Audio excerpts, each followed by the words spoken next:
Another Object 430 game. In case you can't tell, this is one of my favourite tanks. Definitely one of my favourite tier tanks. This is played quite a while before recording. Took it out solo because I'd had a bad run of platoons. And I happened to get quite lucky this game. We're on highway, so as usual, I'm going to take my medium out to the field. Field is kind of a hit or miss type of scenario, but I felt in this instance I'd be quite safe heading out there and spotting from the houses.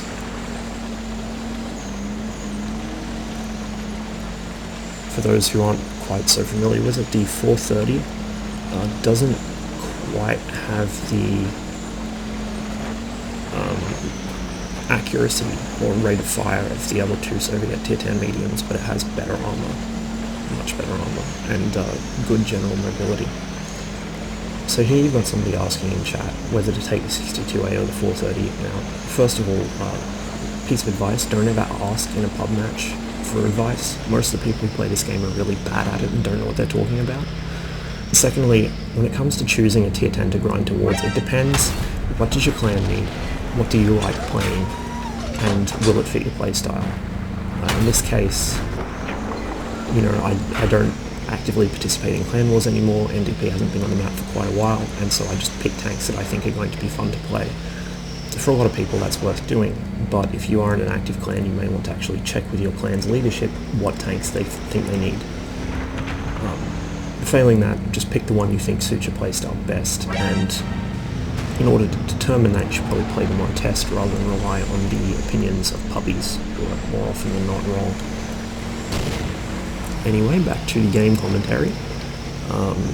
For now I'm just spawning from behind these houses. As you can see, I'm actually using the houses to kind of side scrape off of. It's not side scraping in the traditional sense, but it is the same general idea. I'm only presenting very narrow, shitty angles to the enemy team. Except here where I foolishly drive out in front of that guy and take a hit. Now, because I do have these houses here, remembering that the two-story houses are not destructible, the biggest threat to me is artillery. The IS-3 has been taking the brunt of the enemy fire, as you can see, before he finally realised to actually reverse side scrape rather than drive out broadside. But as you can tell, this hill off here to my left, where I was just aiming, covers my left side.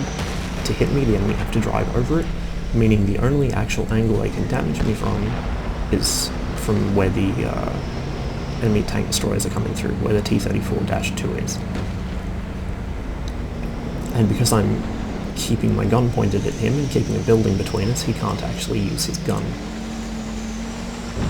However, with that many big TDs coming in, I decided to back off a little, give myself a bit more room and a bit more cover to play with. They are getting hit from across the river and from behind. Our artillery is also helping out, but I would just rather have the option to fall back, especially with these two getting brave and pushing. I would like to try and keep his T-44 alive.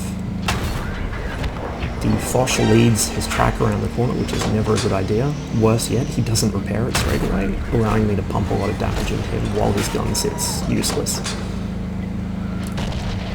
That's why you don't take a wide corner in a tank destroyer, unless you have a turret or a very wide gun traverse, for instance the Tortoise.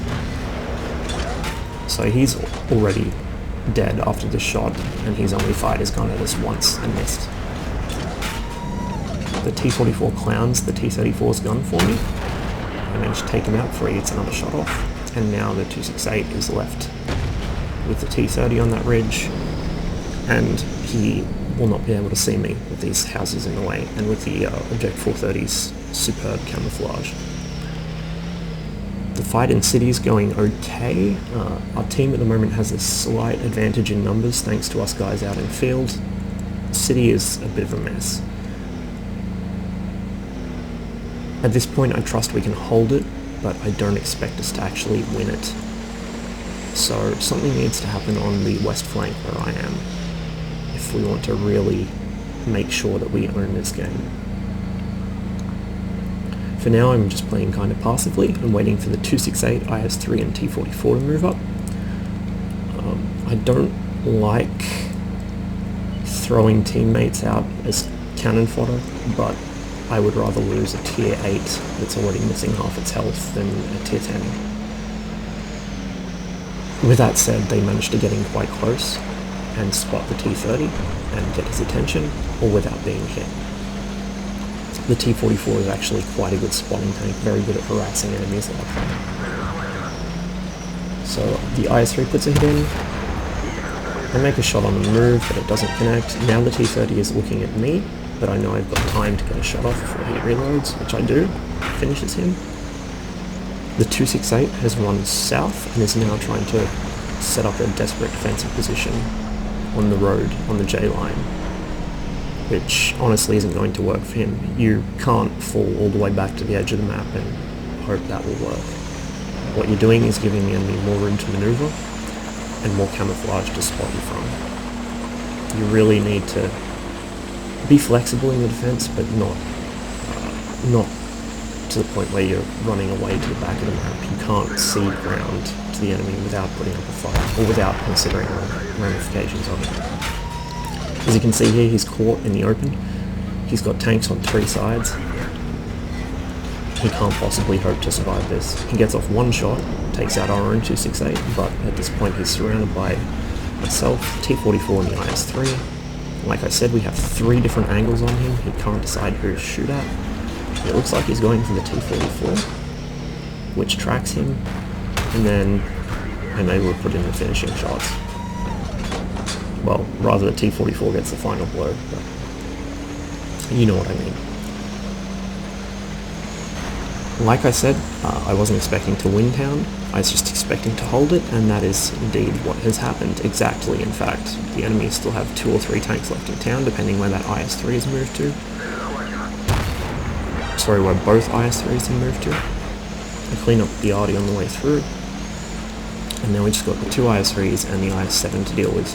We still have 2 tanks left in town, and the T-28 proto backstopping them on the 9 line just in case they break through and make a push for our cap, which is looking increasingly unlikely. Here is one of the IS-3s. My snapshot misses, his snapshot bounces. Yeah, he's in a really bad position here, and he makes it worse. I'm just going to pause the game for a second. He makes it worse by backing into that river. If we go into the third-person camera and zoom all the way out, try and get down to his position, he can't actually see us until we crest that ridge directly in front of him. Now you can see where his gun's pointing. He can't see our IS... well, maybe he can see our IS-3, but he's not looking at it. What he's doing, I would presume, is hoping I'm going to cross this open ground here, because if we go back to his perspective, he has just enough view of that to hit me as I come over it. Now, I'm onto his tricks. I know that if I just head directly forwards, he isn't going to have the shot. So let's hit the play button. That's exactly what I do. I stay to the right where he can't hit me. He knows I'm coming, he just can't see me. I kind of hesitate there, which was a mistake. It gives him time to move, but either way, I'm on his flank. Now he's shooting gold, and it is a close range, so he is going to pen me pretty much every shot. Here, both of us are in the water. We can't shoot, so I back out to get shots on him. Now I throw away a shot's worth of hit points there, but I know that I'm going to win that exchange no matter what. There was no way I could lose that. So, end of the game with over 5,500 damage, 4 kills, and quite a comfortable margin there. We still had an E75, an IS-7, an IS-3, T-44, and a T-28 proto up, as well as our arty. I mean, that's a pretty strong advantage. We had nearly half our team still alive. Maybe not full health, but still alive. And they ran out of tanks, which is the way you've got to do it, honestly. When it comes to pushing west on highway, the strongest positions, I would say, for the west spawn, this hill here in D1, if you stay on the back slope of that, near that crescent road, you're hull down, well, in fact, you're actually invisible to anything coming up that way, and most of the tanks coming through this way. The way to do it is to occasionally pop over the top, spot across here. You should light anything coming up the A or B lines across the river. You won't see them past about 6 line, but as they come up past 4 or 5 lines, you will see them. It's not a position you can easily counter except with artillery, or if these guys get right up in these houses and then push across while you're pinned down. Now, from the east spawn, the way to do west is exactly what I just did. You push in and use the houses as cover. You want to be ready to move though, in case these guys get really aggressive and push on you. The other problem is if the enemy cut through here, through the full line, they may be able to draw shots up on you diagonally, but it's not as likely. The real out there thing, which they don't really tend to do because it generally ends in suicide, is to cut up through the field here and shoot from around E6 into your back. Very, very rarely you'll see that happen. Usually only the best players attempt it. Hardest does it a lot, or did it. He doesn't play tanks anymore, but he used to do it a lot in his Leopard or his Batchat, tanks that can get there in a hurry and shoot up. But that's not very common. You won't generally see pubbies doing that.